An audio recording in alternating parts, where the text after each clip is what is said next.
자, 그러면 이제부터 이제 기출 유형 맛보기를 한번 해보도록 할게요. 이제 기입형입니다. 우선은 이거는 23학년도 문제 중에서 가장 쉬운 문제 중 하나였다. 이렇게 보시면 될 것 같고요. 여기 보시면 선생님들이 이제 이제 알고 계시는 정신분석, 프로이드의 정신분석에 관한 문제입니다. 이제 다음은 전문 상담교사가 민호를 상담한 내용의 일부이다. 프로이트의 항상 이렇게 이론에 관한 어떤 이론적 배경으로 문제를 내는가 이런 것들이 제시가 돼요. 그래서 이론가의 이름 그리고 이론의 이름 이런 것들이 같이 제시가 되죠. 그래서 이것에 근거해서 민호의 지배적인 성격의 구성 요소, 우리가 성격의 프로이트 이론의 성격의 구성 요소라고 한다면 당연히 자아, 초자아, 원초아를 얘기를 하죠. 그래서 삼원구조 모형의 세 가지 구성 요소를 말합니다. 그래서 이 요소가 발달하기 시작하는 심리성적 단계 명칭을 순서대로 얘기를 해라. 우리가 이제 심리성적 발달 단계를 보면은 이제 구강기, 그 다음에 학문기, 그 다음에 남근기, 그 다음에 잠재기, 성기기 이런 식으로 나누어질 수가 있는데 우리가 이제 원초화 상태로 있는 것을 구강기라고 하고 자아가 발달하는 시기를 학문기라고 하고 초자아가 발달하는 시기를 남근기라고 하죠. 그러면 이제 이런 것들을 이론적인 내용들을 알고 있는 상태에서 이제 제시문을 보시면 되죠. 자, 사람은 거짓말을 하면 안 돼요. 항상 정직해야 돼요. 라고 얘기하는 것. 정직하다라는 어떤 원칙을 이제 중요하게 여기는 것은 당연히 성격의 구성 요소 중에서 초자아에 해당하는 내용이죠. 그래서 거짓말을 하지 않고 정직하게 사는 건 좋은데 거짓말이 반드시 나쁘다고만 할 수가 있을까? 어른인 상담교사는 보다 융통적으로 말을 하게 되죠. 선의의 거짓말이라는 것도 있잖니 이러면서 근데 민호가 이거는 선의의 거짓말도 결국은 거짓말이잖아요 라고 해서 굉장히 초자아가 강한 상태인 것을 알 수가 있습니다. 그리고 혹시 거짓말과 관련해서 가장 기억에 남는 상황이 있을까 라고 했었을 때 제가 아주 죄송합니다.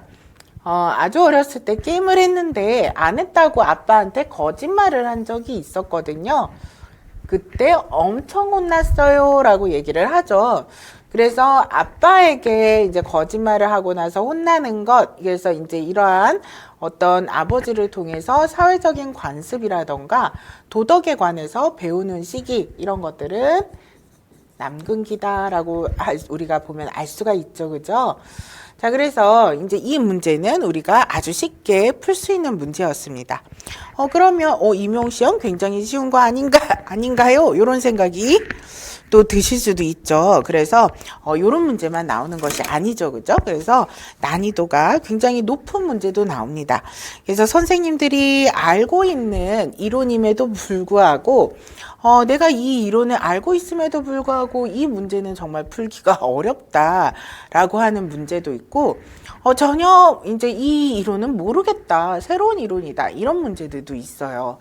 그래서 이제 이러한 어떤 것들을 이제 같이 보셨을 때 우리가 배포된 자료 31페이지를 잠깐 가보시겠습니다. 30페이지 제일 하단이거든요. 30페이지 제일 하단을 이제 보시면은요.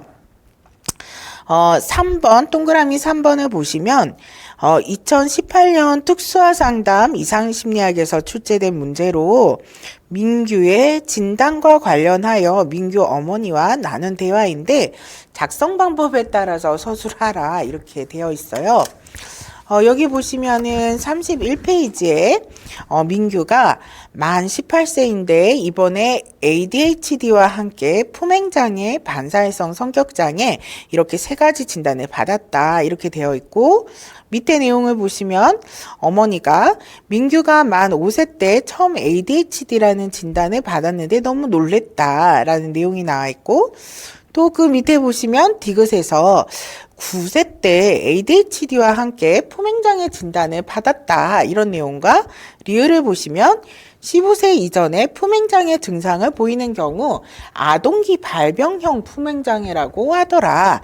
그 다음에 미음을 보시면 16세 때 처음 반사회적 성격장애 진단을 받았다. 이렇게 내용이 나와 있습니다. 그리고 작성 방법에서 구체적으로 이제 어떻게 풀어라 라는 요구사항이 나와 있죠.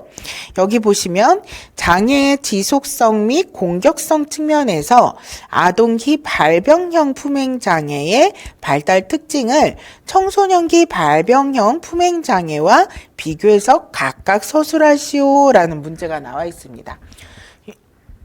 요 문제 말고도 이제 한 가지 더 문항이 있었는데요. 여기 기억, 니은, 디귿, 리을, 미음의 내용을 바탕으로 ADHD와 반사회적 성격장애, 품행장애 진단 기준을 바탕으로 여기 기억, 니은, 디귿, 리을, 미음 중에서 잘못된 것을 찾아 바르게 고쳐 서술하라 라는 문제가 나왔어요. 그래서 상당히 어려운 거죠. 우리는 ADHD도 알고 품행장애가 어떤 건지도 알지만 이것을 진단 기준을 다 암기하는 것만으로 이 문제를 풀 수가 없고, 이 진단 기준을 서로 상호 비교를 해야지만 풀 수 있는 문제인데다가 여기 작성 방법에 나오는 것을 보면 품행장애 아동기 발병형과 청소년기 발병형도 있었어? 라는 어떤 되게 새로운 이제 우리가 평소에 잘 접근해 보지 못했던 조금 더 구체적이고 상세한 다른 이론에 대한 것들이 접근이 돼서 문제로 나옵니다. 이런 문제가 나오면 사실 풀기가 되게 어렵죠. 내가 ADHD도 알고 있고 품행장애를 알고 있다 하더라도 풀기가 되게 어려운 문제가 되는데 이런 식으로 이제 문제가 나오는 것이 난이도가 높은 문제다. 그래서 이렇게 난이도 높은 문제가 나오는 경우들이 종종 있기 때문에 이런 문제들을 보면은 이제 선생님들이 시험장에서 당황을 하시게 됩니다. 자, 그래서 이제 이러한 어떤 기출 문제들이 어떤 게 있었는가 이런 것들은 이런 이제 제가 답안이랑 뭐 해설 내용이랑 해서 좀 여러 개의 이제 좀 내용들을 수록을 해드렸어요. 그래서 38페이지까지 한번 쭉 보시면 되는데, 좀 더 기출 문제들을 잘 보고 싶다 하시면은 카페에 들어오셔서 이제 연도별 기출 문제를 쭉 올려놨거든요. 그런 것들 이제 보셔도 됩니다. 자, 그래서 여기에서 보셔서 아시다시피 이제 기출 문제는 이제 난이도가 낮은 아주 기본적인 문제가 있는가 하면 기본적으로 새로운 이론, 그래서 우리가 배우지 못했던 낯선 이제 지금 이제 정신분석 이론은 우리가 누구나 알고 있지만 이제 DBT 이론이라던가 아니면 동기강화 상담이라던가 올해 또 새로운 어떤 이론적인 부분은 뭐냐면 뇌 가소성 문제가 나왔어요. 그리고 이제 진로 무질서 이론이라던가 이제 라자루스 이론 중에서 이제 1차적 평가, 2차적 평가 이런 문제들이 나왔는데 이런 우리가 새로운 이론들에 관해서 영역을 넓혀서 좀 공부를 해야 되는 것이죠. 특히 이제 뇌 가소성에 관한 것은 요즘 최근 이론에서 중요하게 여기는 경향들이 반영이 된 것이다. 그래서 우리는 요즘 이론적인 경향은 신경생리학이 되게 중요하게 여겨지고 있어요. 심리학에서. 그래서 신경생리학에 관한 이제 책들이 활발하게 번역돼서 나오고 있고, 이것이 학회에서도 이제 이러한 어떤 세미나나 학회 이제 그 연구들이 많이 진행이 되고 있습니다. 그래서 24학년도에 이런 신경생리학적 측면에서 ADHD를 보는 거라던가 이런 시냅스라던가 뇌 가소성에 해당하는 정말 생물학적인 영역 혹은 정신과적인 영역에 해당하는 개념들이 문제로 나왔어요. 세로토닌이라던가 도파민이라던가 이런 신경 전달 물질까지 포함해서 이런 문제들이 이제 올해 거의 3문제 가량 이제 출제가 됐기 때문에 이런 어떤 최신 이론적인 경향의 영향을 전문 상담에서 많이 받는다. 그래서 23학년도에는 또 최근 이론에서 중요하게 여기는 동기 강화 상담 문제가 상세하게 나왔었거든요.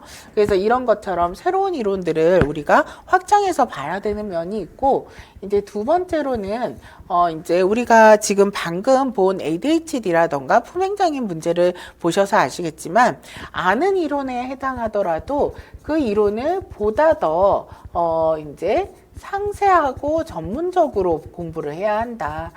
이런 경향성이 또 중요해졌습니다. 그래서 24학년도 같은 경우에는 이제 웩슬러 지능 검사 같은 경우에는 우리가 변정지능을 이제 확인하기 위한 소검사를 찾아내라라던가 아니면 MMPI 문제들이 매해 굉장히 난이도가 높아지고 있어서 MMPI 문제에서 임상 척도에서 우리가 이제 그 투코드 하강과 관련된 다른 또 3코드 하강에 관련된 문제들 이런 것들이 나왔거든요. 지금 이제 말씀만 드리면 선생님들이 어떤 건지 잘 짐작이 안 되겠다 이렇게 생각이 드시겠지만 나중에 기출문제를 풀어보시면 훨씬 더 아실 수가 있는데요. 알고 있는 이론이라도 방금 본 것처럼 보다 더 상세하게 이제 문제가 나오는 경향성들이 나타나게 됐다. 그래서 이제 이러한 어떤 넓게 많은 영역을 알아야 하고 또 그 넓은 영역 안에 각 개념들을 아주 구체적이고 세세하게 정확하게 알아야 하는 이제 공부 방식을 하실 수밖에 없게 됐다. 라고 보시면 돼요. 그게 이제 매해 22학년도, 23학년도, 24학년도 문제 난이도가 계속 올라가고 있고 문제 수준이 좋아지고 있는데 그런 문제들은 다 요구되는 바가 이 두 가지를 포함하고 있다. 한 가지만 더 말씀드리자면 마지막으로 통합형 문제가 많이 출제가 되고 있다. 무슨 말이냐면 예전에는 개념에 대해서만 물었다면 그 개념에 대한 이론적인 배경이나 그 이론의 한계점 이런 것들을 묻는 이제 문제들이 나오기 시작했습니다. 올해도 나왔고 작년에는 굉장히 많이 나왔어요. 예를 들면 정신분석 이론의 이론적인 특징이라던가 정신분석 이론의 한계점 이런 것들을 묻기도 한다라는 거죠. 그래서 문제가 이론을 그냥 거기에 나와 있는 개념만 달달달달 외운다고 되는 것이 아니라 전체적인 이론을 통합적으로 이해하고 알고 있어야지만 풀 수 있는 문제들이 나온다. 이게 이제 요즘 출제 경향이다라고 보시면 될 것 같아요.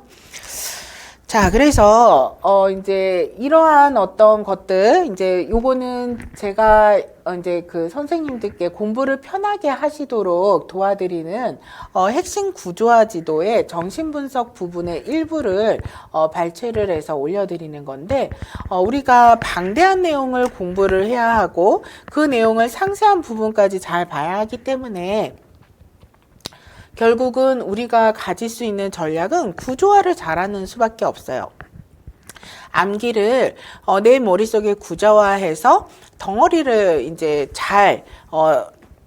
덩어리 세트들을 잘 만들어서 넣는 것이 결국은 이제 그 암기를 보다 더 잘 할 수 있는 전략이고 이러한 어떤 구조화된 어떤 이론들의 정리 방식 이러한 구조화 세트를 넣는 방식이 결국은 선생님들이 이 방대한 이론들을 해결해낼 수 있는 유일한 방법이다라고 해도 과언이 아닙니다. 그래서 구조화 지도를 보시면 아까 얘기했던 원초화, 자아, 초자아에 대해서 구조 모형으로 이렇게 표시가 되어 있고 원초화에 대한 설명 그 다음에 자아에 대한 설명, 초자에 대한 설명이 이렇게 키워드가 연결이 돼서 제시가 되어 있고 성격 발달에 대한 것이 이렇게 제시가 되어 있고 이 각각의 발달 단계의 특징 여기 나오죠. 원초와 자아, 그 다음에 초자 이렇게 나오게 되죠. 그래서 이러한 것들에 대한 내용들이 이렇게 구조화돼서 구성돼서 이제 자료로 제공되어서 선생님들은 이 구조화 지도를 이제 이론 강의 때부터 이제 받아서 사용하실 수가 있게 되는데 이것을 이제 나중에 하반기 문제 총정리나 또 기출 문제를 풀 때 혹은 모의고사까지 마지막 시험을 푸실 때까지 시험을 보실 때까지 이 구조화 지도를 계속 활용하게 되실 것이다. 그래서 이제 우리의 임용의 우리 공부 과정에 약간 경전처럼 이제 되게 중요한 자료다 이렇게 보시면 되고요. 저도 계속 이걸 가지고 설명을 반복해서 해드리게 됩니다. 그래서 그거는 이제 나중에 또 설명을 드리게 될 거예요. 자, 그리고 이제 이런 것들을 바탕으로 출제 경향을 말씀드리면 아까도 말씀드린 것과 같은 이제 그 내용들입니다. 매년 한 문제도 출제되지 않는 과목이 존재를 해요. 14과목이나 되다 보니까 우리가 이제 매년 이제 출제가 되지 않는 과목들이 있을 수밖에 없죠. 그래서 어떤 해는 이제 아동심리학이나 이런 것들이 출제가 안 되는 해가 있고, 어떤 해는 집단상담이 출제가 안 되는 해가 있고, 어떤 해는 이상심리학이 출제가 안 되는 해가 있고 그렇습니다. 그렇지만 어쨌든 다 공부를 해내야 되죠.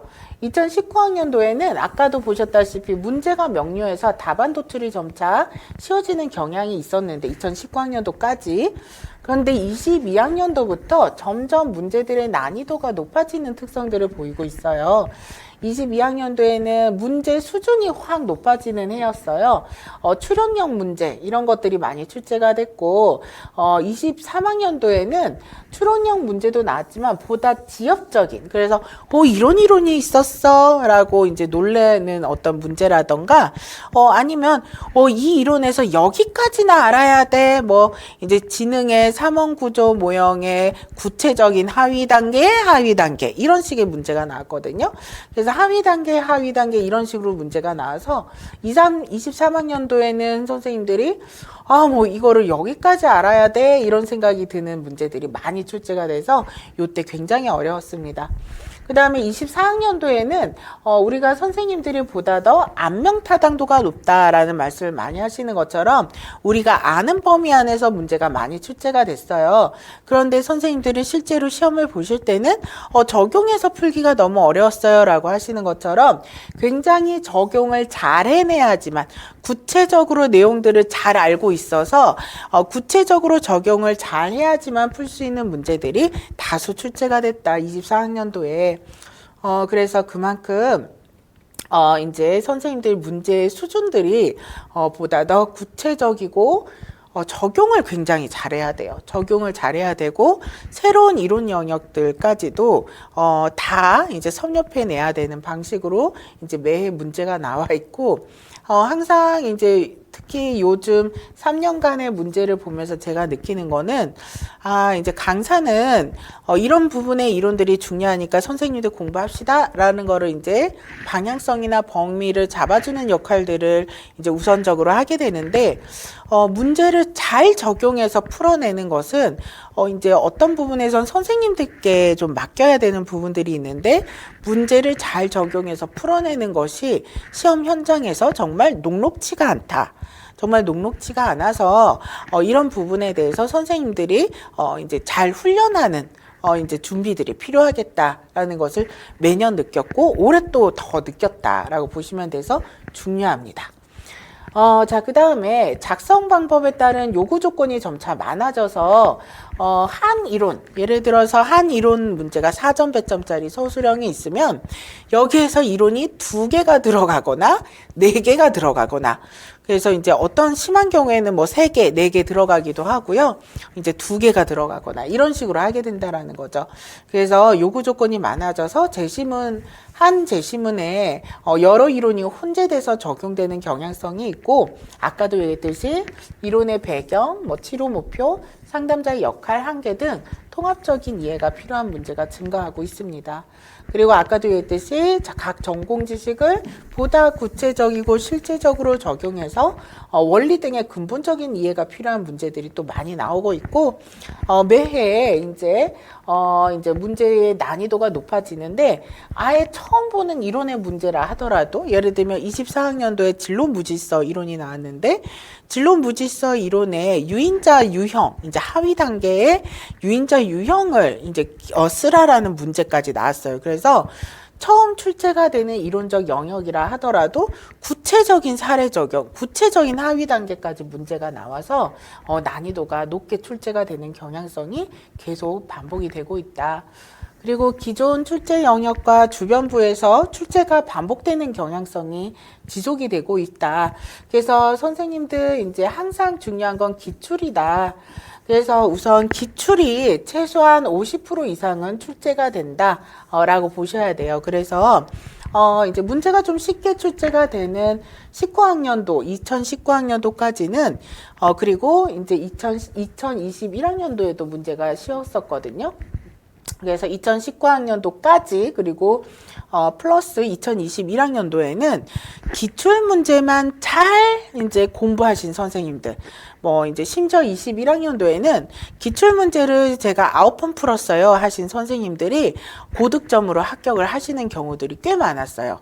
그래서 기출문제는 최소한 50% 이상 문제가 출제가 된다 이렇게 보시면 되고, 그래서 기출문제를 잘 공부하고 풀어내면 우선은 이것만 확실하게 정답을 맞춰도 합격권에 가까워진다. 그래서 항상 제일 중요한 건 기출문제다라고 보시면 될 것 같고, 올해도 MMPI 문제에서 이제 2012년인가 13년에 객관식 문제로 출제가 됐던 MMPI 검사 후반부에 해당하는 배치가 되어 있는 내용척도, 보충척도 이런 것들을 묻는 문제가 출제가 됐어요.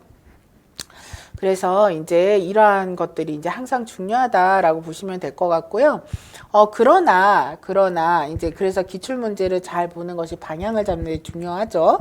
그래서 이거는 가장 기본이다라고 보시면 되고, 그러나 20학년도 그리고 22, 23, 24학년도부터 이런 어떤 해들, 특히 20학년도, 23학년도 같이 어렵게 출제된 해는 기출 영역에서 벗어난 범위의 문제들이 굉장히 많이 출제가 됐다. 이렇게 보시면 될 것 같아요.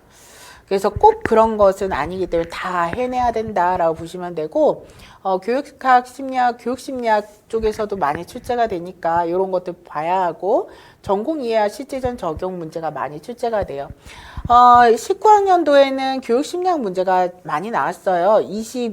3학년도에도 교육심리학에서 문제가 많이 나왔는데 24학년도에는 전공 적용 문제가 많이 나왔어요. 그리고 그렇기 때문에 이게 해마다 조금 전문 상담은 출제의 어떤 영역이나 방향성이 좀 다르다 이렇게 보시면 돼요. 그리고 특히나 23학년도에는 사례 개념화 문제, 위 프로젝트 문제, 이런 문제가 나오기도 했고, 이제 24학년도에는 지능검사 실제, 뭐, 요런 임상 적용 문제, 요런 것들이 문제로 나오기도 해서, 굉장히 이제 해마다 경향성이 다르고, 공부를 해야 되는 어떤 구체적인 적용 지점이나, 이런 것들이 이제, 중요해지고 있다라고 보시면 될 것 같습니다. 자, 그래서 우리는 어떻게 공부를 해야 하는가에 대해서 얘기를 했어요. 이제 기출문제를 보면서, 요 정도 수준까지, 요런 유형으로, 이제 공부를 해야 하는 것이고, 그래서 이론을 공부를 해서 이렇게 적용을 하는 것이고, 그리고 이제 어느 만큼 구체적으로, 어느 만큼 깊이로 공부를 해야 되는구나, 이제 어느 만큼 영역으로 공부를 해야 되는구나라고 대략적으로 알 수 있게끔 이제 설명을 드렸습니다.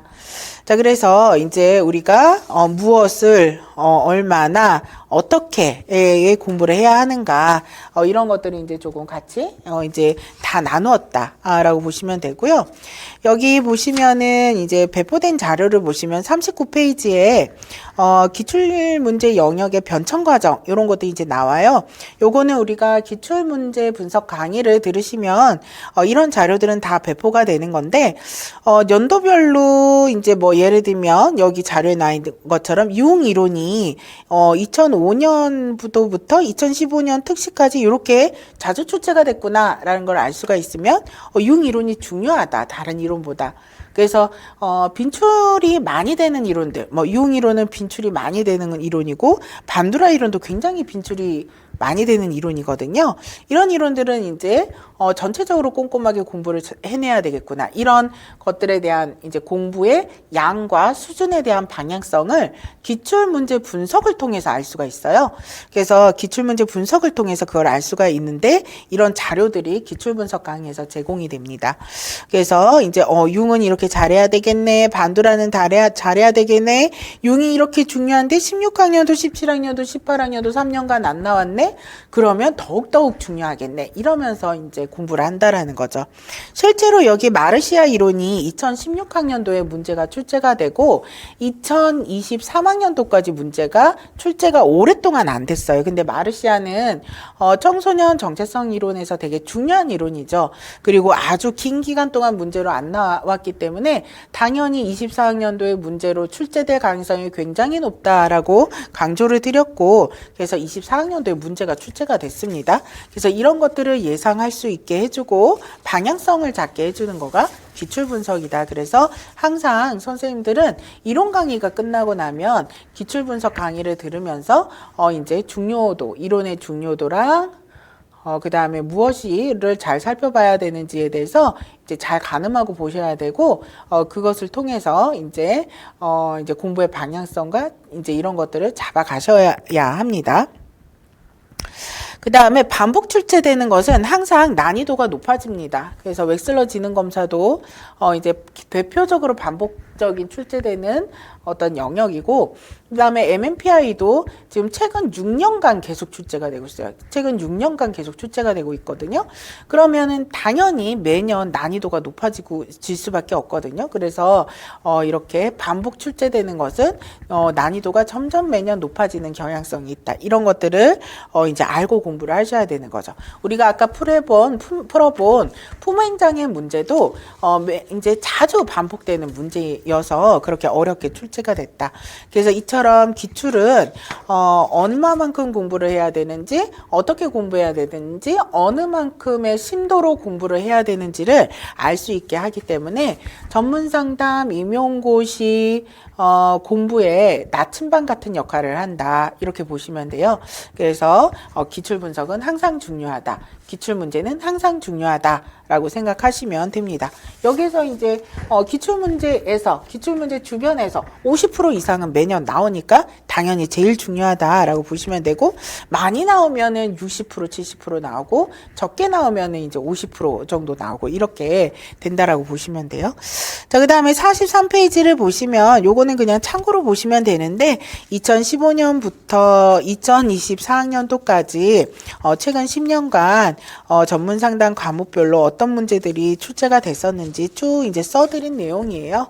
그래서 참고로 보시면 되고, 이제 보면 아시겠지만 갈수록 이제 매해 새로운 이론들이 이제 한두 가지 이상은 추가가 되는구나라고 보시면 돼서 전문 상담은 기본적으로 공부해야 될 양이 이제 방대한 면이 있다라고 보시면 될 것 같아요.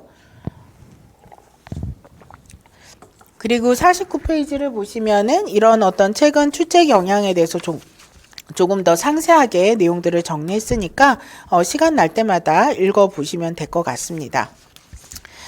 자, 그래서 이제 선생님들 이제 가장 중요한 어떤 내용들에 대해서는 다 말씀을 드렸고, 이제 우리가 그러면 우리는 1년간 어떻게 구체적으로 이제 공부 과정을 거치게 되나요? 커리큘럼에 관해서 이제 선생님들이 궁금해 하시겠죠? 그래서 커리큘럼에 관해서 설명을 드리도록 하겠습니다. 이제 선생님들께서 쭉 이제 들어보셔서 아시겠지만 전문 상담에서 제일 중요한 것은 결국 방대한 이론의 지식을 얼마만큼 내가 내 것으로 잘 완벽하게 섭렵하는가, 그리고 실제 시험 현장에서 내가 공부한 내용을 얼마나 잘 적용해서 해결해 내는가, 요 두 가지가 핵심 관건이라고 보시면 됩니다. 그래서 요 두 가지를 잘 내는 것이 결국 합격하는 길이다. 이렇게 보시면 되고요. 우리는 그래서 1, 2월, 3, 4월, 5, 6월에 이론 강의를 진행을 하게 되고, 1, 2월에 아까도 얘기했듯이 이론 1에 해당하는 심리학개론, 성격심리학, 학습심리학, 상담이론과 실제를 공부하게 될 겁니다.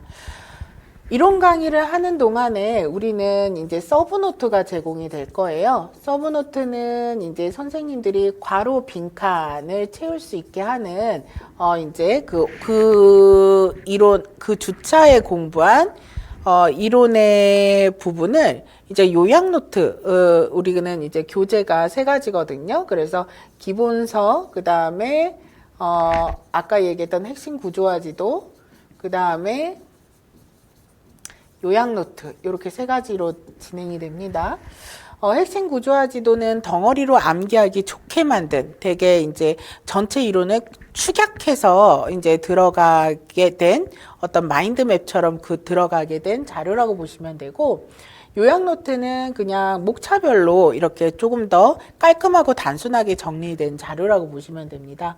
그래서 서브 노트에는 이 요약 노트 내용을 기반해서 이제 그 주차에 공부한 어떤 내용들을 빈칸 채우기를 할 수 있도록 빈칸 자료가 제공이 되고, 또 하나 이제 워크북 문제가 제공이 됩니다. 그래서 이제 선생님들이 그 주차에 공부한 어떤 내용들을 조금 다양하게 이제 좀 단순한 문제들의 방식으로 풀어내는 연습들을 하셔서 복습 자료로 제공이 된다. 이거는 선생님들이 이론을 공부하고 나서 서브노트를 이제 혼자서 복습 자료로 활용하시면 된다라고 보시면 돼요. 이 빈칸 자료는 이제 선생님들이 아주 도움이 많이 된다라고 얘기를 하는 거니까 나중에 잘 모아두었다가 이제 하반기에 모의고사 기간이나 문제 총정리 기간에 활용하셔도 좋습니다. 자, 그 다음에 이제 이론 기간에 또 하나 제공이 되는 것은 형성평가입니다. 그래서 2주차 때부터 선생님들이 1주차 공부를 하고 난 내용들을 이제 이론 강의 시작하기 전에 한 30분 전, 1시간 전에 오셔서 형성평가 문제를 풀어볼 수 있는 시간을 갖게 되고, 저는 형성평가 문제가 좀 모의고사형이에요. 왜냐하면 워크북이 제공이 되기 때문에. 그래서 모의고사형에 해당하는 형성평가 문제를 한 7, 8문제 정도를 이제 풀어보게 되실 것이다. 이제 많게는 10문제 정도를 풀어보게 될 것이다. 이렇게 보시면 될 것 같고요. 그리고 이제 1, 2월 강의가 끝나고 나면 이제 기말고사를 보게 됩니다. 그래서 이제 선생님들이 1, 2월 강의 전체 내용에 해당하는 것을 이제 하나의 시험으로 보게 되는 마지막 주차 기말고사 시험을 보게 될 것이다. 기말고사 시험을 보시면은 제가 이제 직접 채점을 해드리고, 그리고 이제 선생님들께 이제 이 기말고사 내용을 바탕으로 공부 방법이 잘 잡히셨는지, 그리고 공부 방법이 잘 잡히지 않는다면 앞으로 어떻게 해야 하는지 이러한 어떤 공부에 본인의 공부법이 정립이 되도록 기말고사를 바탕으로 상담이 들어가게 됩니다. 그래서 그 상담을 바탕으로 1, 2월에서 3, 4월 안에 본인의 공부 방식을 정립하는 것이 제일 중요해요. 어떤 선생님은 이제 그 서브노트나 워크북, 형성평가 이런 것들을 다 활용해서 충실하게 공부하시는 선생님이 계시고, 그게 맞다라고 하시는 선생님이 계시고, 어떤 선생님은 1, 2월부터 이제 그 구조화 지도의 내용들을 다 집어넣으면서 이 구조화 지도를 완벽한 자료로 만드는 것을 위주로, 그래서 구조화를 좀 더 빨리 돌리는 방식으로 공부 방법을 정립을 하시기도 해요. 그래서 선생님들마다 방법들이 다 다른데 이러한 본인의 맞는 방법을 찾아서 이제 공부 리듬을 이제 만들어 갈 수 있도록 돕는 이제 1차 상담이 1, 2월 기말고사를 통해서 진행이 된다라고 보시면 될 것 같아요. 그래서 이제 이렇게 진행이 되고 이제 이런 것은 이제 3, 4월에도 마찬가지입니다. 서브노트 워크북이 제공이 되고, 형성평가가 제공이 되고, 기말고사 시험을 보게 됩니다. 그리고 5, 6월에도 마찬가지다라고 보시면 돼서 이렇게 6개월 이론 강의가 진행이 되게 되겠습니다. 그리고 이제 우리가 1, 2월 강의가 끝나고 나면 이제 심리학개론, 성격심리학까지 이론이 끝나는 시점에 구조화 요약 강의가 들어가게 될 거예요. 그래서 이제 구조화 요약 강의는 선생님들께 이제 다 직강 선생님이든 인강 선생님이든 다 인강으로 제공이 될 거고, 구조화 요약 강의는 어떤 거냐면 핵심 구조화 지도를 제가 이제 설명을 하는, 그래서 핵심 구조화 지도를 보고 이 내용을 이렇게 빠르게 설명을 해주는 요약 강의다라고 보시면 될 것 같아요. 그래서 예를 들면 우리가 4주, 이제 대략 4주간의 강의를 했었을 때 이론 시간, 강의 시간이 한 7시간 정도 진행이 되기 때문에 28시간에서 30시간, 이제 약 30시간 정도에 해당하는 이제 이론 시간이 진행이 될 건데, 심리학개론 성격 심리학을 1, 2월간 한 30시간 진행이 된 것을 구조화, 핵심 구조화 지도로 이제 8시간 정도 안에 이제 설명이 끝나는 요약 강의다라고 보시면 돼요. 그래서 이것이 이제 2월 초에 인강으로 선생님들께, 직강 선생님이나 인강 선생님들께서 이제 다시 한번 내용을 이제 요약 정리하고 싶다라는 분들께 제공이 되고, 이런 거는 뭐 연간 패키지를 이제 수강하시는 선생님들께서는 1년 내내 들으실 수 있도록 이제 제공을 하고 있습니다. 그래서 이 강의 같은 경우에 선생님들이 보통 이제 뭐 학원을 올 때나 이제 갈 때, 이제 그 뭐 지하철 안에서 혹은 운동할 때, 이럴 때 이제 귀로 많이 들으신다라고도 얘기를 하시고요. 그래서 마찬가지로 3월 초에는 학습심리학 상담 이론과 실제 나머지 2과목이 이제 구조화 요약 강의가 진행이 된다. 이것은 3, 4월 강의에서도 동일하게 이렇게 2과목씩 나누어져서 총 6회차로 구조화 요약 강의가 제공이 된다라고 보시면 되고, 이렇게 진행이 됩니다. 그러면 우리는 이론을 통해서 보면은 이제 이론 공부 한번 끝나고, 그 다음에 서브노트를 통해서 복습을 하고, 형성평가를 풀고 기말고사를 하면서 복습을 하면서 중간중간 구조화 요약으로 또 복습을 하실 수가 있고요. 이거는 꼭 해야 된다는 것은 아닙니다. 선생님들이 이제 본인에게 맞게끔 활용하시면 돼요. 꼭 해야 된다는 부담감으로 가지실 필요가 없고, 지금 당장 구조화 요약을 듣기가 어려우면 하반기에 모의고사나 아니면은 기출문제를 풀 때 내가 다시 한번 정리가 필요하다, 그럴 때 들으셔도 괜찮다는 거예요. 그래서 이제 이러한 어떤 이론의 내용인데, 구조화 요약 강의로 한 번 더 정리가 가능하고, 그리고 나서 또 기출문제로 또 한 번 정리가 가능합니다. 그래서 상반기에만 해도 이론 강의, 뭐 여러 가지 서브노트랑 기말고사, 그 다음에 구조화, 그 다음에 기출문제를 통한 정리로 벌써 이제 몇 차례 이제 그 이론에 해당하는 내용들이 반복 정리가 된다라고 보시면 돼요. 그래서 이제 기출문제 강의는 3번씩 쪼개서 나가게 됩니다. 1, 2월에 이론이 끝나고 난 뒤 3월에 구조화 요약 강의가 끝나고 난 다음에 3월에 심리학개론, 성격심리학, 학습심리학, 상담 이론과 실제에 해당하는 4과목에 해당하는 것만 3주 과정으로 기출분석 강의가 들어가서 요때 핵심 구조화 지도를 바탕으로 기출 출제된 부분들을 쭉 정리를 같이 하고, 정리를 해서 복습한 다음에 문제 해설을 하고 문제 분석을 해드리게 됩니다. 이제 그런 식으로 진행이 되면서 이제 이렇게 반복이 된다라고 보시면 되고, 그것은 3, 4월 이론 강의와 구조와 기출, 그리고 5, 6월 이론 강의와 구조와 기출, 이런 방식으로 해서 이제 이것은 다른 이론 강의도 마찬가지로 반복되는 시스템이다라고 보시면 돼요. 이게 이제 3반기의 과정이다라고 보시면 되고, 이렇게 3반기 패키지로 들어가게 됩니다. 그리고 이제 하반기의 과정은 이제 적용이에요. 아까도 얘기했듯이 우리는 이론을 잘 공부해서 내 것으로 섭렵을 하고, 그 다음에 필요한 것은 그 이론을 적용하는 것이 매우 중요하다.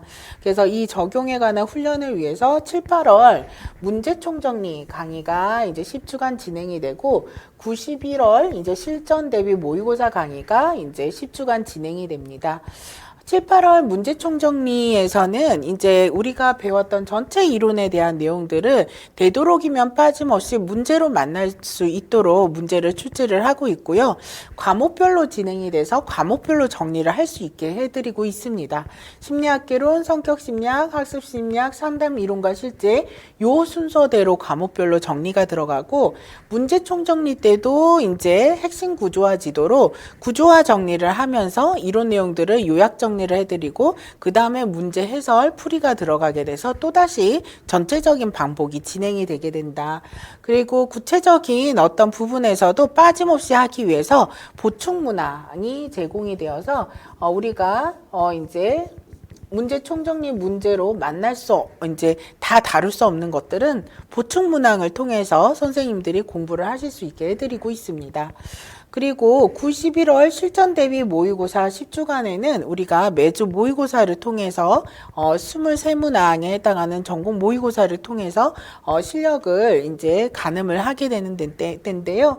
요때는 이제 올해까지는 4주, 4번 정도 인간 선생님들까지 다 포함해서 4번 정도 다 첨삭을 해드렸고, 직강 인강 선생님들 모두 다 첨삭을 해드렸고, 그 다음에 직강 인강 선생님들 모두 합쳐서 성적 처리를 해서 성적표가 나갑니다. 그리고 이제 직강 선생님들은 이제 인강 선생님들은 4회차까지 이제 첨삭을 해드리지만 직강 선생님들은 거의 이제 9주차까지는 계속 첨삭을 해드리는 방식으로 우선 진행을 하고 있습니다. 여기에서 이제 실전 대비 모의고사에서도 우리가 모의고사 문제를 제외하고도 서브 문항으로 선생님들이 좀 더 모의고사 문제에서 다룬 부분과 관련된 이제 여타의 다른 내용들을 서브 문항으로 같이 이제 좀 정리할 수 있는 기회들을 드리고 있습니다.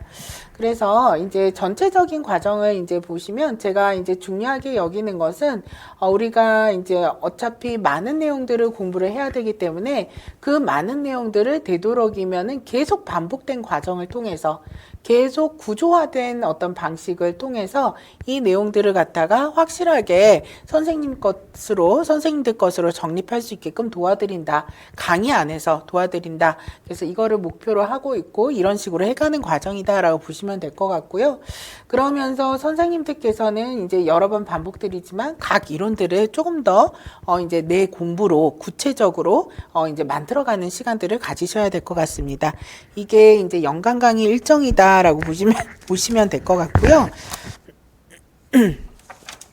그래서 이제 우리가 배포된 자료를 보시면 52페이지에 25학년도 전문상담 임용고시 어떻게 준비할 것인가 이런 것들은 그냥 읽어보시면 되는 내용들이다 라고 보시면 될 것 같고요.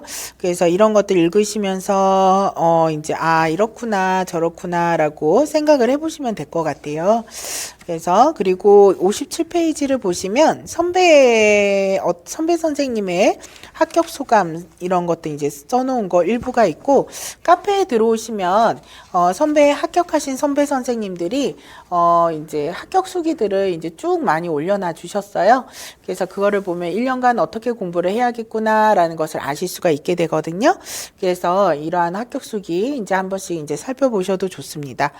그리고 62페이지로 가보시면 연간 강의 일정이 좀 더 상세하게 나와 있습니다. 그래서 연간 강의 일정을 쭉 이제 살펴보시면 된다라고 보시면 될 것 같고, 66페이지의 마지막 부분에 보시면은 이제 카페에 이제 합격에 관한 어떤 비법이나 방법 이런 것들로 이제 전문 상담 교사 임용고시 합격의 비법은 무엇인가 이런 것들에 대해서 이제 예전에 짧게 써놓은 내용들이 있습니다. 그래서 이런 것들을 참고하시면 될 것 같습니다.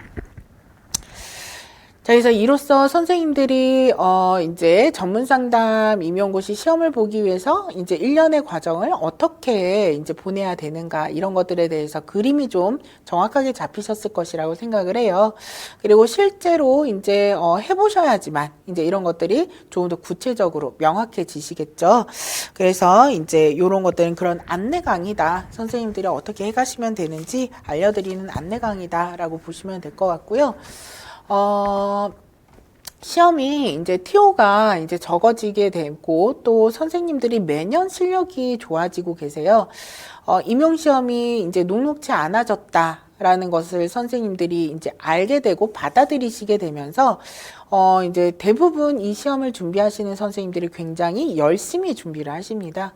그래서 굉장히 열심히 준비를 하시기 때문에 이제 이 선생님들이 매년 실력들이 좋아지고 계세요.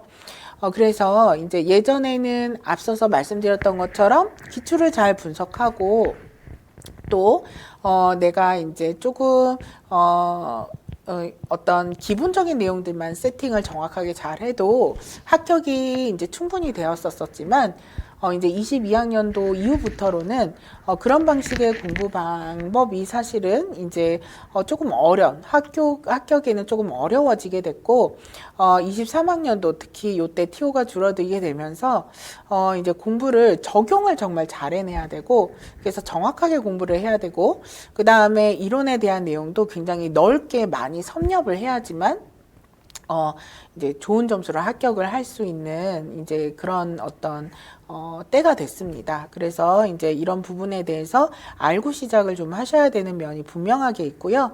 그래서 23학년도에 이제 그 초수 선생님과 그 다음에 재수 선생님이 계셨는데, 둘 다 고득점으로 합격을 경기도에 하셨는데, 이제 둘 다 전공 점수가 이제 55점 정도로 나왔고, 그래서 이제 그 최종 점수가 75점 정도로 해서 1차 높은 점수로 합격을 경기도에 하셨어요.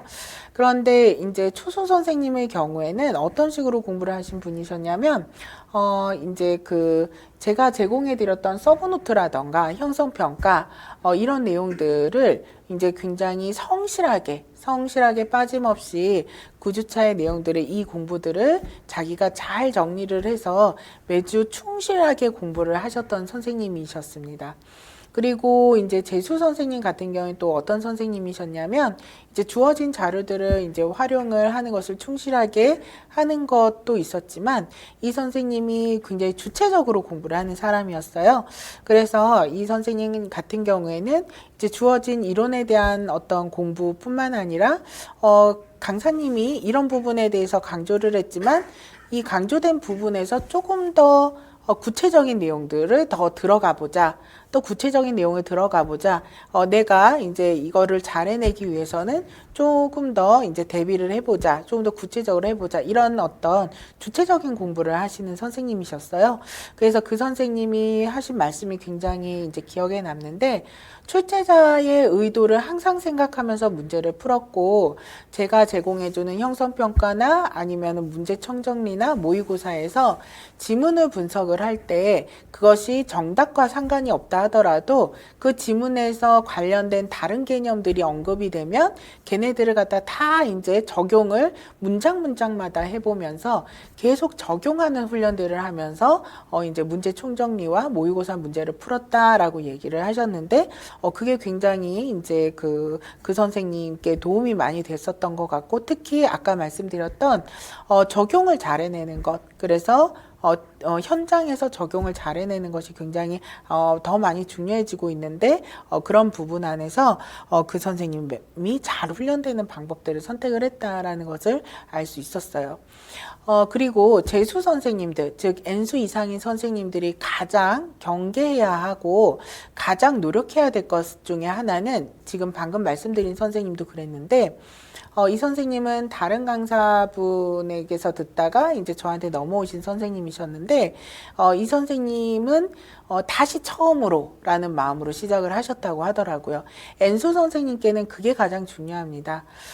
해가 지나가고 이제 같은 강사의 강의를 특히 들을수록 이 내용을 내가 알고 있다라는 어떤 마음의 안도감을 가지고 공부를 하게 돼요. 그러면 공부를 디테일하게 공부를 하지 않고 더 단순화시켜서 공부를 하는 방향으로 가게 돼서 오히려 고득점과 멀어지는 경우들이 더 많은 경우들을 봤습니다. 그래서 선생님들이 N수이신 선생님들은 반드시 공부를 하실 때 내가 처음처럼 공부를 한다, 초수인 것처럼 공부를 한다, 더 꼼꼼하게, 더 세세하게, 어디서부터 어디까지 나올 줄 모르므로 더 하나하나 살펴보면서 공부를 한다, 그런 주체적인 공부를 한다라는 마음으로 공부를 하셔야지만 기간이 길어지지 않고 이제 나의 공부가 완성이 되면서 합격이 될 수가 있습니다. 그리고 23학년 때 이렇게 합격하신 두 선생님의 어떤 방식은 저는 24학년도에도 마찬가지였던 것 같아요. 그래서 올해 이제, 이 시험 괜찮았어요, 그래도 할만했어요 라고 말씀하시는 선생님들 중에서 초수 선생님은 이제 자료들을 다 충실하게 활용해 가시면서 내용들을 완성해 가시는 선생님이셨고, 또 이제 N수 선생님이신데 좀 괜찮았어요 라고 하시는 선생님들은 문제를 정말 정말 디테일하게 꼼꼼하게 하나하나 이제 분석해서 구체적으로 적용하는 훈련들을 많이 하시는 선생님이셨거든요. 그래서 이제 이러한 것들은 이제 시험 난이도가 높아지고 어려워질수록 이제 이럴 수밖에 없겠다라는 것을 선생님들이 숙지를 하시고 공부의 태도와 방식, 방향을 잡아가셨으면 좋겠습니다. 자, 그래서 이제 그 알려드릴 만한 내용들은 다 알려드렸고, 마무리로 이제 드리고 싶은 말씀은 이제 어떤 거냐면, 우선 이제, 우선 두 가지를 말씀을 드리고 싶어요. 이제 우선 이제 한 가지는, 기적은 항상 있다라는 겁니다. 그래서 이제 기적이라는 것은 어떤 사람에게 찾아오느냐면 끝까지 포기하지 않는 사람에게 찾아와요. 저는 이제 작년처럼 어려운 시험에서도 기적을 봤는데요. 어떤 선생님이 모의고사 점수가 30점대에서 40대 초반 정도만 나오시는 선생님이셨어요. 그런데 이 선생님께서 작년처럼 어려운 시험에서 이제 자기가 알고 있는 것만 확실하게 잡고 가셔서 그것만은 절대로 이제 놓치지 않겠다라는 마음으로 공부를 하셔서 이제 그 선생님이 이제 그 1차에서 전북에서 합격하셨고 최종 합격까지 하셨습니다. 면접까지. 그런데 그런 선생님이 작년에 이제 그 어려운 시험에서 무려 2분이나 계셨었고요. 그리고 이런 선생님은 티오가 좋았던 그 전해 혹은 그 전전해에는 더 많으셨어요. 이제 하반기에 공부를 시작을 해서 이제 포기해야 되나라고 하셨다가 그럼에도 불구하고 하반기에 정말 충실하게 자라나셔서 원하시는 지역에 합격하신 선생님들이 그 전에 티오가 좋았을 때는 훨씬 더 많으셨어요. 그래서 이제 시험이 어려워지고 있긴 하지만 작년과 같이 어려운 시험에서도 그리고 올해도 마찬가지일 겁니다. 기적은 항상 일어난다. 그 어떤 해라도 기적은 있다. 그것은 이제 포기하지 않고 끝까지 저력을 발휘하는 사람에게만 주어지는 겁니다. 그래서 끝까지 이제 내가 나에 대한 믿음을 놓지 않는 것이 제일 중요합니다. 나는 해낼 수 있는 사람이다. 그리고 나의 저력을 믿어내면서 끝까지 포기하지 않는 사람에게는 기적이 온다라고 보시면 될 것 같고요. 그런 선생님 중에 하나로 되게 오랫동안 이제 그 장수하신 선생님이 계세요. 2차에서 맨날 탈락하셨던 선생님이셨는데 1차 시험이 이제 좋을 때도 있고 나쁠 때도 있었던 이제 선생님이세요. 그런데 이 선생님이 작년처럼 어려운 시험에서 굉장히 높은 점수로 1차에서 합격을 하셨어요. 그랬을 때 그 선생님이 그 말씀을 하시더라고요. 자기가 그동안 정말 계속 끈덕지게 포기하지 않고 다 해내려고 했던 그 노력이 보상받는 기분이었다라고 말씀을 해주셨거든요. 그래서 이처럼 포기하지 않는 사람에게는 기적이 찾아온다라는 거를 믿어주셨으면 좋겠고요. 그 다음에 이제 또 한 가지 더 말씀드리고 싶은 것은, 저는 이 임용 공부 과정은 합격을 위한 겁니다. 1차적으로 합격을 위한 거지만, 이 공부 과정이 합격만을 위한 과정은 아니었으면 좋겠습니다. 그것은 이제 제가 이제 상담을 공부하는 사람으로서 선생님들의 선배의 마음으로 드리는 말씀인 것 같아요. 강사의 마음이라기보다는. 우리 이 공부 과정은 굉장히 힘들고 많은 어떤 정신적인 에너지를 소모하게 되고 유체적인 어떤 피로감을 유발을 시키죠. 근데 이 과정이 이렇게 고통스럽기만 하는 과정으로 지속이 되면 결국 선생님들이 지치게 되고 소진이 되고 이 임용시험에 관해서 이제 포기하고 싶은데 포기할 수는 없는 이런 어떤 양가적인 마음에 이르게 돼요.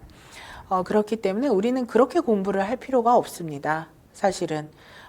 이거는 우리가 선택을 하는 것이고, 그리고 이 공부는 우리를 위한 공부이고, 이 공부들은, 아주 학자들이 오랜 기간 연구를 통해서, 만들어 놓은 빛나는 이론들을 공부하는 과정이죠. 그죠?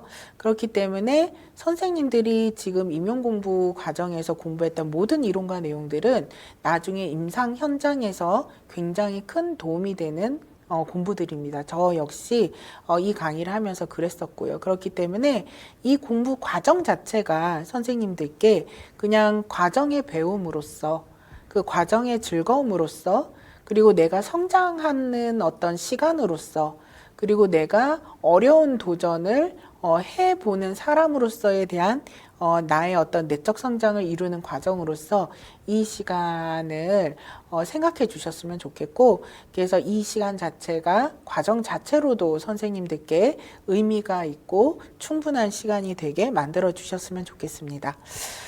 자, 그래서 이제 만약에 이 과정을 거치게 된다면 두말할 것 없이 선생님들은 전문 상담 교사로서 이제 현장에 가셨을 때 이미 전문가가 되어 계실 거고요.